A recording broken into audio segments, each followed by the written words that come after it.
Good morning, কেমন আছো তোমরা সবাই? আসো তোমরা সবাই ভালো আছো, আমি খুব ভালো আছি। তো এক কাপ চায়ের সাথেই আজ গুড মর্নিংটা শেয়ার করলাম। তো চাটা অনেকক্ষণই করা হয়ে গেছে, এখন আমি খাচ্ছি। তাহলে সেসবগুলো তোমার সাথে শেয়ার করে নিই। তো চলো দেখতে থাকা ভিডিওটা এখন থেকে আরম্ভ করছি। আর আজ এই অদামের জন্মদিন। তো যদি পারো তো আমাকে একটু ভালোবাসা দিও, আর বড়রা একটু আশীর্বাদ করো যে আমি যেন সুস্থ থাকি, আর এই সংসারটাকে আমি যেন ঠিকঠাকভাবে সামলাতে পারি। সংসারী মানুষের কাছে এটাই তো আশা, সংসার সামলানো, সব কিছুর দায়িত্বভার নেওয়া, এটাই তো আসল। যে আমি যেন আমার বাবা মার আর এই সংসারের প্রতি যেন সব কিছুর দায়িত্ব কর্তব্য পালন করতে পারি। আমাকে আপনারা সব বা তোমরা আশীর্বাদ করো আর ভালোবেসো, ঠিক আছে? তো চলো তা শুরু করছি আজ এই ভিডিওটা। তো এই তো চাটা খাবো, খেয়ে এবার মুড়ি খাবার তৈরি করব। মুড়ি খাওয়া তৈরি করে যাব বাবার বাড়ি, কারণ কালকে মা বাপি ফোন করেছিল যে আয় একবার। তো জন্মদিনের জন্য যাচ্ছি না, আমার বাবার বাড়িতে দুটো অনুষ্ঠানের ডিউ পড়ে আছে। সেই জন্য বাবা মা ঠিক করে তাহলে আজকে যায়, ছুটিও আছে, একটু খাওয়া দাওয়া হবে এই আর কি। সেই জন্য এক হচ্ছে জামাই ষষ্ঠীতে আমি যাইনি, আর দ্বিতীয় হচ্ছে দুর্গাপুজো থেকে খেতে আয় করছিল, কারোরই সময় হচ্ছিল না। সেই জন্য বলছে দুর্গাপুজোতেও আসিসনি, আবার জামাই ষষ্ঠীতেও যাইনি, ভাইফোঁটাতেও যাইনি, কোথাও মানে বাবার বাড়িতেই যাইনি।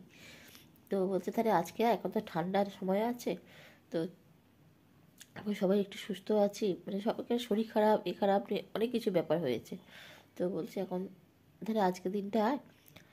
তো তাই আজকে একটু বাবার বাড়ি থেকে যাব। তো যাবো, তা এখন বেজে গেছে ঘুরিতে কটা, 9:45 বেজে গেছে। এবার মুড়ি খাবার করব, মায়ের ঝোল করব, তারপরে কাজে বউ আসবে, তার চা দেবো। যেতে করতে আবার 11টা বাজবে। মাকে বলে দিলাম যে আমার 11টা বাজবে। বলছি সকাল সকাল আয়, তো গেলে একটু মায়ের হাতে হাতে কাজ মানে রান্নাবান্নাগুলো সামলাতে পারি আর কি। যেটা সকাল সকাল আয়, কারণ মা একা হাতে অত কিছু করতে পারে না এখন, যেহেতু আমি একটাই মাত্র মেয়ে, সেহেতু মানে মা একা হাতে অত কিছু করতে পারবে নাকি, পারবে না হয়তো। বুঝি সকালে আসলে ভালো হয় এই বলছে, দেখি যেতে পারি নাকি। তো চলো এই তো হলো ব্যাপার স্যাপার। তো চাটা খেয়ে নিই, চাটা ঠান্ডা হয়ে যাচ্ছে। চাটা খেয়ে তোমাদের সাথে পরে কথা বলছি। যখন মুড়ি খাবার খাবো তখন হয়তো একটু ক্যামেরা অন করবো, ঠিক আছে?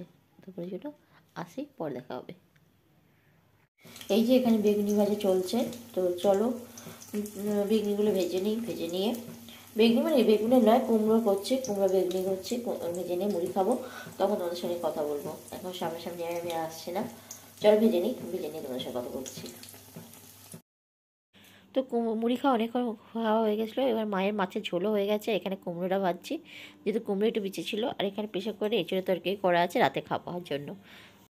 তো আমি এখন বাপের বাড়ি চলে এসেছি, কেক খেয়ে নিয়েছি, সেটা শেয়ার করলাম না, বললাম যে মানে বাবা মা যেহেতু ক্যামেরার সামনে নয় সেই জন্য। তো চলে এসেছি, এখন একটু সাজুগুজু করেছি। তো চলো দেখতে থাকো ভিডিওটা। কোথায় যাই না যাই, এখনো পর্যন্ত একটা জায়গা বা যাওয়ার কথা আছে, সেই জায়গায় যাব। তো চলো দেখতে ভিডিওটা শেষ পর্যন্ত, ঠিক আছে? তো যেখানে যাওয়ার কথা ছিল সেখানে আমরা চলে গেছি, এখন বসে আছি। ওখানে ডাক হয়নি, ও ডাকবে ওরা, তো সেখানে এখন আমরা বসে আছি। বসে সে ডাক হয়নি যেহেতু বসে আছি। আর কী জন্য গেছি সেটা আমি এখানে বললাম না, দরকার ছিল ওখানে, তো গিয়েছিলাম। তো আমাদের কাজ উঠে গেছে, এখন আমরা বাস স্ট্যান্ডে দাঁড়িয়ে আছি। এই বাসে করে আসবো না, আমরা ট্রেনে করেই আসবো। তো একটু ওয়েট করছি ওখানে যাওয়ার জন্য, দাঁড়িয়ে যাবো। তো এই তো এবার এখানে ট্রেনের সামনে থেকে উঠেছি, ট্রেন পুরো ফাঁকা। তো এখন ট্রেন ছাড়ি, তো বসে বসে বলেছি 6টায় না 5:30 ট্রেন ছিল, ছাড়লে তখন 6:05 না 10-এ। তো বসে বসে বোর হচ্ছে, বসেই আছি। উঠেছি তখন 5:30টায় ট্রেনে উঠেছি, তো ওখানে ট্রেনটা এসে দাঁড়িয়ে আছে, ট্রেন ছাড়া নাম নেই। তো বোর ফিল করছিলাম, ভালো মনে হচ্ছে কখন বাড়ি যাবো। ওই যে স্টেশনটা দেখাচ্ছি। তো চলো, তো বাড়ি চলে এসেছি। এই তো এবারে রান্নাবান্না করবো। এখন ড্রেস ছাড়িনি, ড্রেসটা চেঞ্জ করব, করার পর রান্নাবান্না দিকে এখন ঘুরে যাবো। তারপরে সন্ধ্যে 7টা। তো ওই আর কি, মায়ের সঙ্গে দেখা করে এলাম এবার থেকে। তো চলো পরে আসছি। গুড আফটারনুন বন্ধুরা। তো সকাল থেকে ব্লগ করার সময় হয়নি। তো এখন দেখছি সাজুগুজু অবস্থায় আছে, একটু বেরিয়েছিলাম, গিয়েছিলাম বাপের বাড়ি। কালকে যেহেতু জন্মদিন গেছে, মা গিফট কিনেছে অনেক দিনে, কিন্তু গিফট কালকে আমি কিছু নিয়ে আসিনি। সেই জন্য তো মা বললো তুই কালকে কিছু নিয়ে গেলি না। তো কালকে একটা জায়গায় গিয়েছিলাম, তো সেই জন্য নিয়ে আসা হয়নি। তো মা বললো তুই তো কিছু নিয়ে গেলি তো আজকে। তো সেই জন্য আজকে বাড়ি গিয়েছিলাম, বাড়িতে গিয়ে নিয়ে এলাম গিফটগুলো আমার ছেলের জন্য। মানে যেহেতু আমার ছেলে একই মাসে জন্ম, যেহেতু সেই জন্য দুজনকার দুটো গিফট আছে।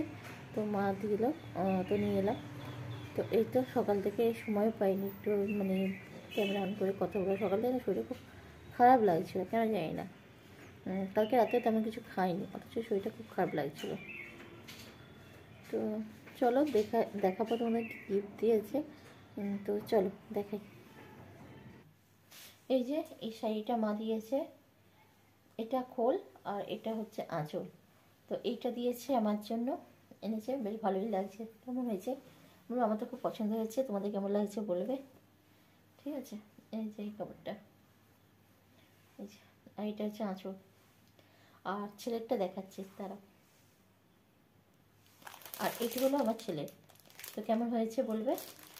এই যে এটা চকলেট কালারের ওপর প্রিন্ট, চেক আর কি, প্রিন্ট আছে। তো কেমন হয়েছে বলবে। তো এখানেই ব্লগটা আমি শেষ করছি। কেমন লাগলো কমেন্ট করে জানাবেন। ভালো লাগবেন, সুস্থ থাকবেন, আর নিজের শরীরে খেয়াল রাখবেন। তো যদি ভালো লাগে ব্লগটা তাহলে একটা করে লাইক দেবেন আর শেয়ার করবেন। তো টাটা।